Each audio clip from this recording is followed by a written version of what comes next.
Yeah. Never had that happen. I usually have the phone connected, and we are live, and we are back with Scott Horton. Thank you, everybody, for your patience, for sticking with us. We've been talking about the military-industrial complex, which, of course, is, a lot of the driving force behind that. And you brought up a really specific concept that I don't think a lot of people think about, which is that when the military-industrial complex realized that there was an importance to controlling political think tanks or sponsoring papers, that ended up having a dramatic effect. And so one of my favorite things that you put into the book, and let me pop this slide up, 2002, Bush makes his famous axis of evil speech and talks about the fact that the axis of evil threatens peace in the world. There actually had been a conversation where the Bush team said, you know what, if we win the war too quickly, we're not actually going to accomplish our purpose, right? Yeah, I tell you what, I cover this in the first book, Fool's Errand, in more depth because it's in the context of what I believe, and I make a pretty strong circumstantial case, was the deliberate decision to allow bin Laden and Ayman al-Zawahiri to escape from Tora Bora in December 2001, and the refusal of the Bush administration to provide the reinforcements that the Delta operators and CIA agents on the ground wanted. And in order to have this enemy. And one of the major pieces of evidence is from Bob Woodward's book, Bush at War. And Bob Woodward has such access, being the famed, reporter from the Watergate era and all of that, and had in-depth access to the Bush senior administration and all of the principles there, and writing about the lead up to Iraq War I and all of these things. They just gave him the notes of the minutes of the National Security Council meetings. He might as well have been in the room. They just gave him the firsthand everything, turned it all over to him. And I guess, they were so full of hubris at the time that they did not think, man, how incriminating that stuff looks. And then when you read it, the discussion, they just go on over and over, especially Donald Rumsfeld, but the others too, that, oh no, it could be a real problem if we win the war too quickly. Right. The American people would get the idea that the war was over. And so maybe we should start carpet bombing Iraq right now, just so the American people understand that we are defining this thing as broadly as we can. And we mean to continue the war indefinitely. That was why it wasn't called the war on Al-Qaeda, the war on bin Laden and his 400 friends hiding out on the border region in exile, between Afghanistan and Pakistan there in the White Mountains. No, it was terror, and terror exists in as many as 60 countries, they claim. And so, they had to go, and look at who they've targeted this whole time is all a bunch of essentially secular atheist dictators. Saddam Hussein, Muammar Gaddafi, Bashar al-Assad. I don't know if Assad is really an atheist. Hussein and Gaddafi certainly worshipped only themselves. Give me a break. And Abdullah Saleh, I guess, is modern, nominally a Muslim, but was certainly no religious fundamentalist theocrat, and had been America's guy for 30 years before they betrayed him. And this is who we've overthrown this whole time, is a bunch of guys, a bunch of nation states who had no ties to Osama bin Laden whatsoever, and certainly no ties to the September 11th attack on the United States. And many of them have ties to the United States through one form or another. And you talk about the fact that even after we had said, okay, well, these guys are our enemies. We've seen the bombing of the Cole or the first Trade Center bombing, that there's still alliances between American intelligence services supporting some of these people that we would later say, okay, we have to include everybody in this broad war on terror. Right. Yeah, that's exactly right. And they just knew that if they told the American people the enemy is the Muslims, the Islamo-fascist caliphate. Dick Cheney one time told, I think it was in an interview with Tim Russert on Meet the Press, that, well, Iraq is sort of in the geographical center of where this kind of thing emanates from. Give or take 1,500 miles in any given direction, right? Yeah, you just do whatever you want. And the American people don't know geography, don't know anything about that. And the American people couldn't believe, many at least, could not believe that the Bush administration would cynically exploit the September 11th attack to take the fight to innocent parties who had nothing to do with it. That was crazy.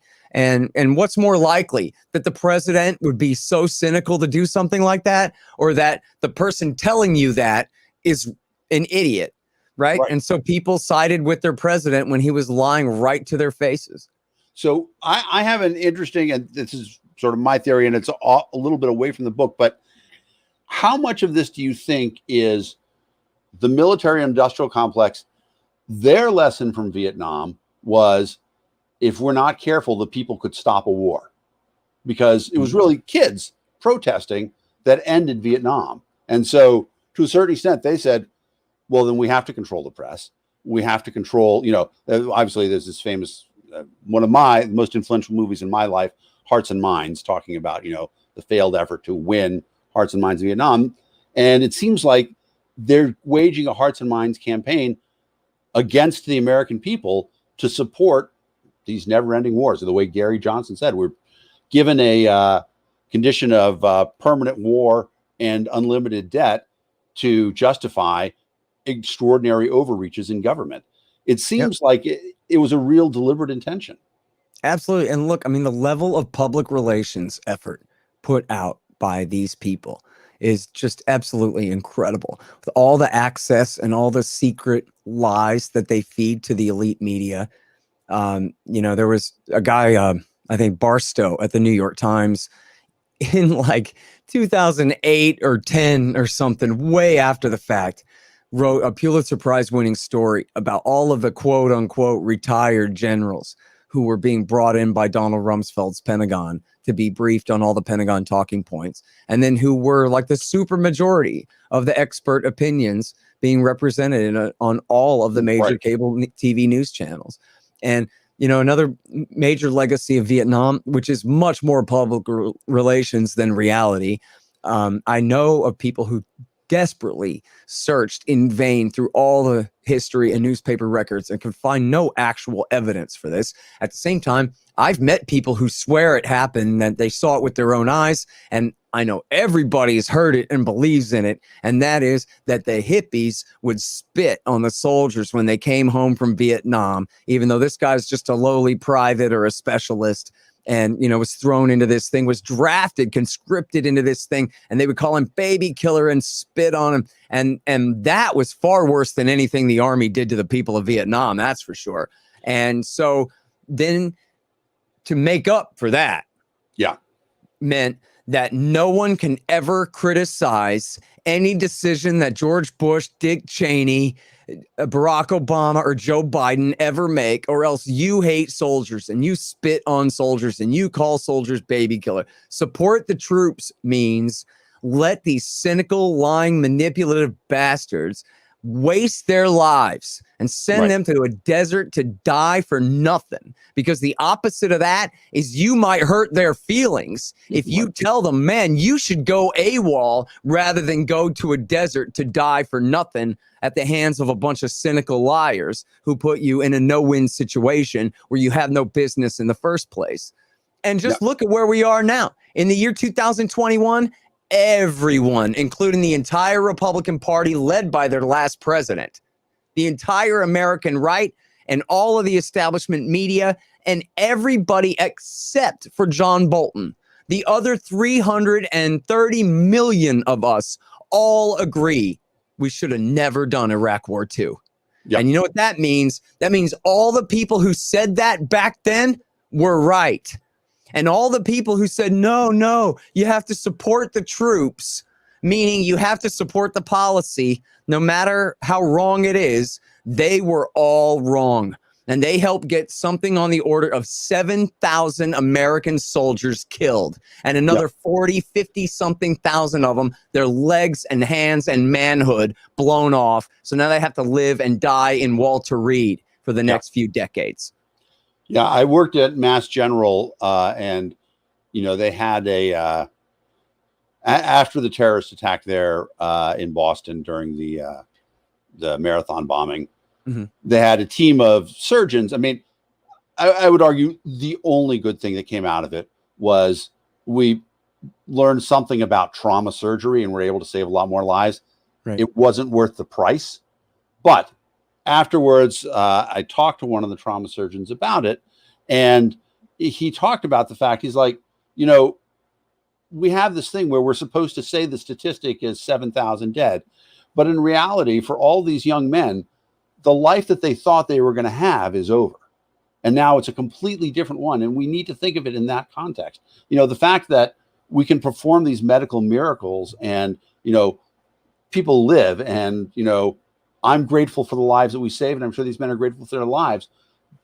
But it is the death of the citizen, the person, the life that we thought we were going to have beforehand. And that's going to have incredible consequences on our society. And so, minimizing, when we talk, the government learned that if they talk about numbers, to keep the numbers as low as possible. And so find the smallest number, and that's what we're going to talk about. And that 7,000 number, it infuriates me because it is not an actual thing to say the number of lives that changed. And of course, Americans never talk about Iraqi casualties, because if we did, the number is vast. The number is something like 1 million dead Iraqis. Yeah. Right. And so that means something like 1 million widows and 3, 4, 5 million children growing up without fathers. Yep. And all of the consequences of that. It's society, to be perfectly frank about it. In Iraq War II, America razed that entire society to the ground. Yep. It was like unleashing Mao Zedong and the communists on China. It's absolute devastation for those people. It is, and it's in this era where we can legitimately say this is the pinnacle of our technological achievement. And we look at some of the things that we did. The fact that somebody was able to make a vaccine, and I don't want to argue too much about the necessity and stuff like that, but somebody was able to make a vaccine, and actually now we prove that can be used for any virus anywhere. That's an amazing technological accomplishment. The fact that we're able to distribute this vaccine, amazing logistical concept. The fact that we can use all these informational tools to organize ourselves, unbelievable. To take the full force of that and unleash it on destroying a civilization it's unconscionable. And the fact that so many Americans don't own any piece of that, they're like, it had to happen because of what I'm going to keep referring to as the big lie. And so let me go with this next one of the administration claimed that Iraq maintains stockpiles of chemical and biological weapons of every description, active programs to make more. They said Hussein had restarted his nuclear weapons program as well. It was only a matter of time before the mad dictator handed these weapons to Osama bin Laden's al-Qaeda terrorists to attack the United States. And that we had to stop them before it was too late, but they knew they were lying. It's critical. They knew that there were no weapons of mass destruction. They knew that that Hussein and Obama aren't in thick and I don't want to use the phrase thick sleeves. They didn't have a shared purpose except for freeing themselves from American influence. But they certainly had no shared purpose in terms of what was going to happen in the Middle East. They certainly didn't have a shared purpose in terms of the future of Iraq. So this big lie, and I want to keep using that phrase because the phrase "the big lie" is being used a lot right now in politics. This is not the first big lie. Politics in many ways is the history of the big lie. And this idea that there was this threat from biological weapons and weapons of terror, they had to have that, right? They had to have that threat to justify everything else. That's right. It was simply a pretext for war. And it's in the notes of the meeting with the head of the British MI6, Richard Dearlove, that while we met with the Americans, this is July 2002, and they decided the pretext for the war is going to be weapons of mass destruction. And the facts are being fixed around the policy.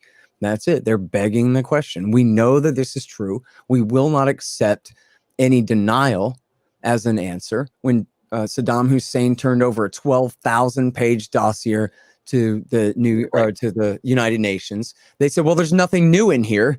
There's not a confession of guilt in here. And so therefore he's still lying. And Bush said, we know what it would look like if he was to comply. And that would be, he would bring a bunch of weapons of mass destruction to a parking lot somewhere and say, here, I'm turning it over to you. Right. And so they're simply begging the question. It was simply a dishonest PR campaign led by what they call the White House Iraq Group, which was made up of Mary Madeline and Karen Hughes and Karl Rove. Right. These guys, their job was selling this, as Bush Jr. put it himself, selling this to the boys at the bar in Lubbock. How do we make them believe that they are somehow in danger from Iraq if we don't let the president start a war? And so then, yes, that was it. They will nuke you in your jammies. They will give germs to Osama bin Laden, as Bush put it over and over and over again. Imagine September 11th. Only this time with the terrorists armed with weapons of mass destruction. This is pure lies. This is pure lies, and they knew it, and they are just trying to make your mama afraid. It's as simple as that. And because look at it, it took them 1.5 years to build up the armed force in Kuwait to do the invasion. So they had to keep everybody afraid for 1.5 years. Yeah. And so for the whole year 2002, orange alert, the FBI has entrapped another idiot who was going to blow up your town. If we hadn't have swooped in and saved you, I bet Saddam Hussein sent him. Yeah. And that's a perfect example because, everybody knows that the American political attention span is at best, a week. And so trying to keep something focused that long, they had to have this constant thing. And part of being able to maintain that, this idea that we know about all these threats to keep you aware of them, is that in order to know about the threats, they have to have, bring in the next slide, the police state, because they have to have a police state so that they can observe everything. They can say, well, we just saved you from this. We just saved you from that. And so, as you write, the real assault on our freedom began when Senator Joe Biden's USA Patriot Act was passed right after the September 11th attack, which included massive expansion of the power, Department of Justice, its FBI, and other agencies. Now, I don't need to go into too much about how incredibly ineffective the TSA is. And I hate to laugh at it, but there's a website out there that compares the number of laptops stolen by the TSA to the number of terrorists caught by the TSA. And obviously, it's an astonishing number. They've never caught any terrorists at all, ever, is the real answer. Now, they have confiscated weapons for people who you might wonder what they were planning on doing with that dang thing. Yeah. But then they weren't arrested and taken away most of the time. So, yep, exactly. And it's one of those things that it's like, I'm afraid that if I pull the thread on that too much, that it's all going to just be the worst. It's because I don't want to be too cynical, but it's hard to be too cynical in this case, isn't it? I mean, so this is, we're coming in sort of towards the end. What do we do? I mean, we've been fighting this battle, and we saw, the hippies kept unfairly labeled for what happened. They stopped a war. In many ways, we should look at that as, say, the idol of what's happening, the idols of where we want to be in terms of doing things like that. But we see the forces of government assembled against us now to try to prevent that level of awareness. How do we fight that, aside from writing books? Yeah, and that goes to Holly's point earlier too. Like, what can the public do, in general about this? And that's the purpose of the book, and the purpose of all of my work is to give you good reasons to just not believe in them anymore, to stop giving them the benefit of the doubt.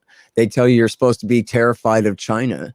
That should remind you of the time they told you were supposed to be terrified of Russia, and terrified of Iran, and terrified of Iraq, and terrified of the Taliban, for crying out loud, terrified of whatever it is. And it works sometimes. And if you go back to 2013, it was a Democratic president was trying to push us into war with Syria based on a false flag sarin attack by our allies, the Turks, and their allies, Al-Qaeda, in order to get America to finish off Bashar al-Assad for them.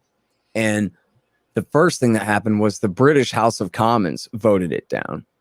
But then also, and extremely importantly, the narrative at Breitbart and a few of the other most prominent, further to the right, not necessarily, Republican Party loyal, but certainly, very conservative and populist, kind of new right of the last decade era. They came out and opposed it full scale. And then that meant that AM radio also was against it.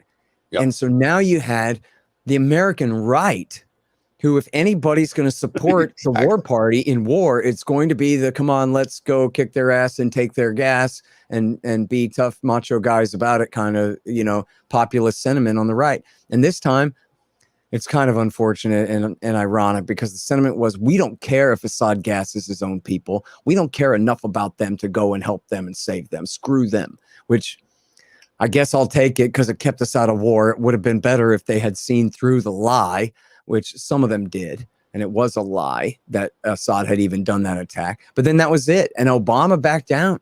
Yeah. And Obama called Pelosi. And I'm sorry, I forget who was, it wasn't Schumer, whoever was the most powerful Democrat in the Harry Senate. Reid, I think. Yeah, I guess Harry Reid. And said, listen, don't whip your people on this. Yeah. Let the word go out. You can vote your conscience, which means please vote this thing down that I am presumably trying to get you to vote for. I don't want it passed. Now, he didn't even have to go to Congress at all, right? He started war in Libya with a sneeze. So he could have just done it, but he punted to Congress. That's the way it is in imperial America. The only reason it went to Congress at all was because the president was trying to get his own thing killed. But it was because the American people were just absolutely outraged about it, and they weren't going to take it. And you know, you talk about sort of the irony of the war party being suddenly anti-war, and then the hypocrisy, if I talk about it 4 years later, where Trump starts talking about going to war with Syria, and now suddenly all these people who were opposed to it are like, oh yeah, we got to go to war with Syria. Absolutely. It's the worst thing, but hopefully, I mean, you know, in this era with better communications, better information, better ability to know what's going on, I'm hoping that the people will wake up. And I'm especially hopeful about that right now, because I'm worried about what's happening where, you know, there's a lot of anti-China talk right now. And now, I mean, I do believe that, I mean, I had an amazing article about it in Vanity Fair. I do believe the virus escaped from the Wuhan lab. That, I don't have any animosity towards the Chinese people, though, for that. And I'm worried that we see the beginnings of people starting to talk about China in that respect, and to say, hey, you know, China did this really bad thing. They're bad citizens in the world. They're experimenting with weapons of mass destruction. And that's going to be a prelude for, you know, first of all, a further loss of civil liberties in the United States, but also for a trade war that's going to, you know, enrich the people who really want that, to see that stuff happen, but also, you know, bring us into, hopefully not, but, you know, overseas foreign action again to oppose Chinese hegemony. Yep. And again, it's all just special interests, right? So in this case, we have to hope that Walmart's and Amazon's lobbying power can overcome the lobbying power of Boeing and Lockheed and Northrop Grumman. So it's big business versus big business. You want cheap labor, or you want to sell long-range bombers to the Pentagon, right? So these are, you know, conflicting interests here. And there's obviously vast interest, vast amounts of money to be made in building up a new Cold War against China. And it's completely unnecessary. And you look at their economy, what libertarians understand about economies is that the freer, the better, for the prices reflecting real value and needs, and not having, you know, politically created distortions in our markets. So just as we were talking about before with David Stockman, is the more government intervenes in our economy, the worse it is. The more distorted it is, the worse the correction is going to be when it comes. Well, the same thing over there.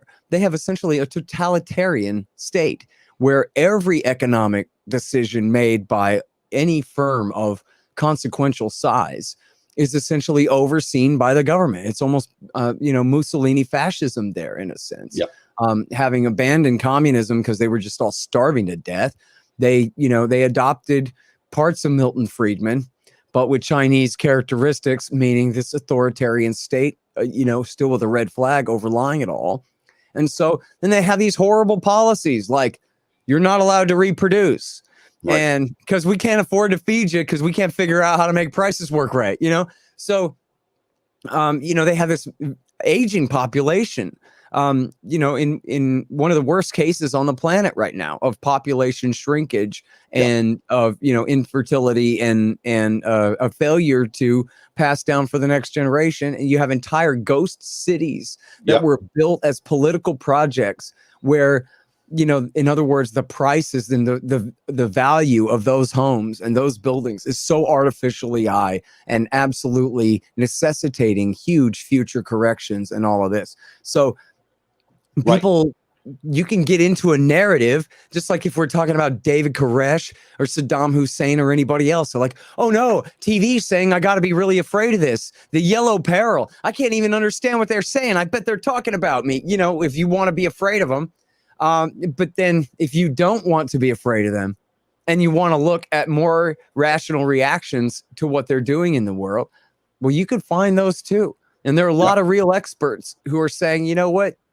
This is overdone. And in fact, David Stockman is one of them. David Stockman says all of China, like America's militarism or our social security or something, all of China is one big crooked Ponzi scheme, just awaiting an absolute 2008 level crash, decimation for their economy because it's so distorted with political decisions. Right. And so, yeah, I guess if I want to sell you yellow peril all day, I can, but there's no real reason to believe in it.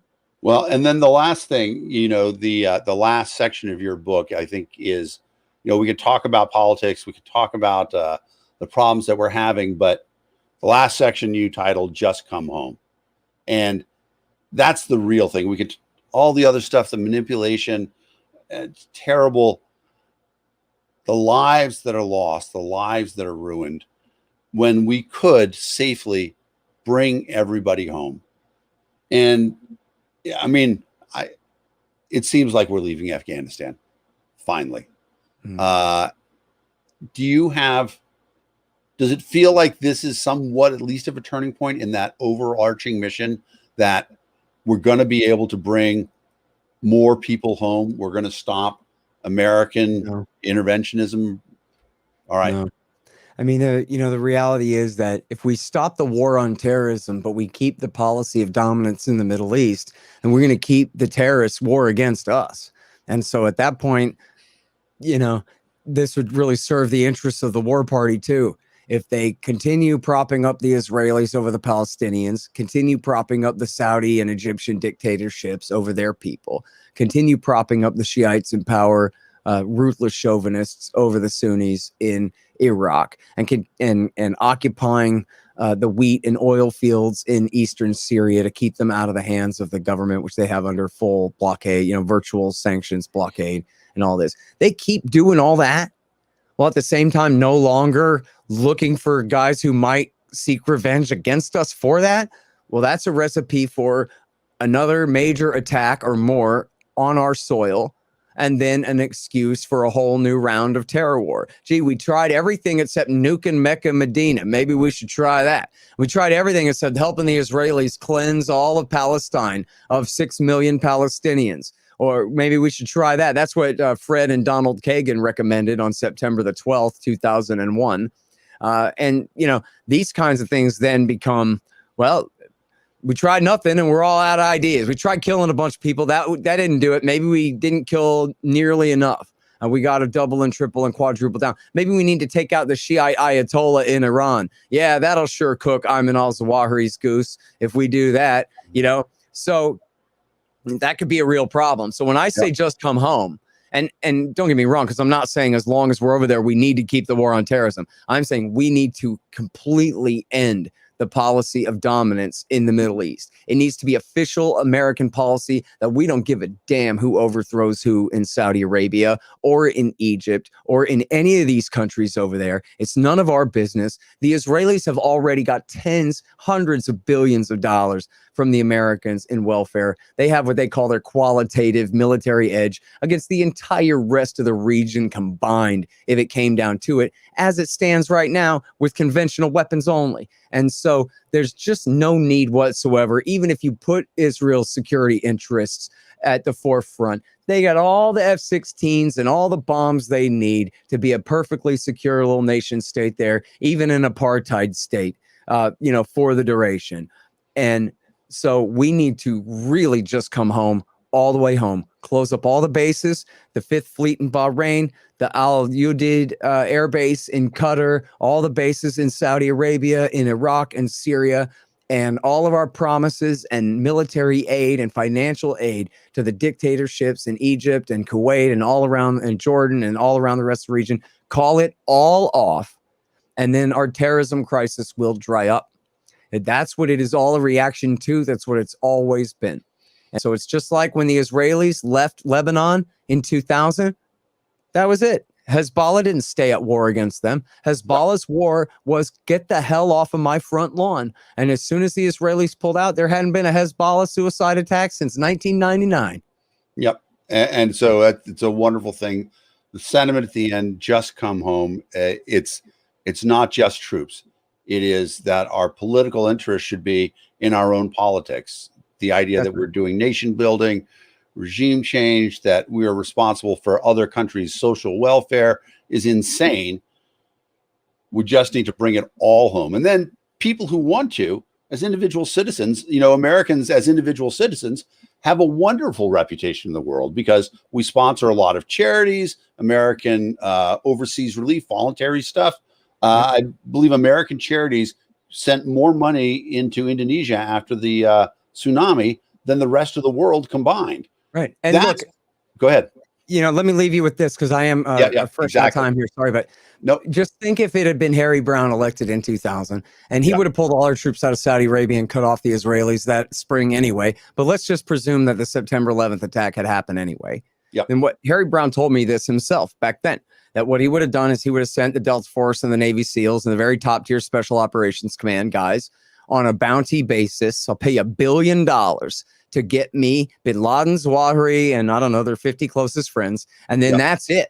And then we will cease all intervention over there, all of it for real, not just in words, but actually indeed, and all of it. And then, as I'm sure you know, what Harry Brown would have done is he would have given his Statue of Liberty speech every day for the next 7.5 years, lecturing the American people and the rest of the earthlings that you're not doing liberty good enough. Let me tell you how it's supposed to work. And he was as good as anybody in all of world history at doing that. And just think, honestly, that whole freedom agenda, Paul Wolfowitz's excuse for doing all of this for Israel, if anybody meant any of that, just think if Harry Brown and then Ron Paul and, our guys had been running things this whole time, and that was all they ever did was criticize the rest of the world in good faith for falling short of the libertarian ideal without being hypocritical, blood-soaked monsters while they did it.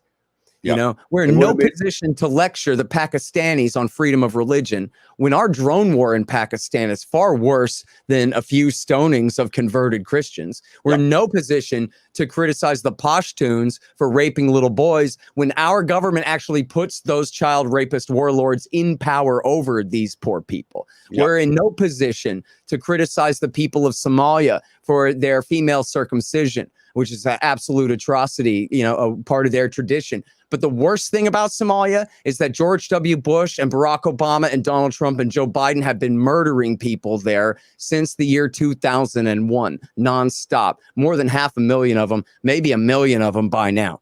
And so, but if it had been Harry Brown, he could have said, listen, you guys, some of your traditions are really bad. But he wouldn't have been a monster the whole time. It would have been from the heart and honest, the Statue of Liberty itself speaking. And that would have worked. That would have made the whole world a better place. I agree with you 100%. And I want to get you to that meeting, scotthorton.org. People need to buy this book enough already. It is eye-opening. You buy a copy and then you share it because books aren't for holding on your own. Take the great ideas, share them out. My guest has been the amazing Scott Horton. Thank you so much for your time, Scott. Thank you so much for having me, Dan.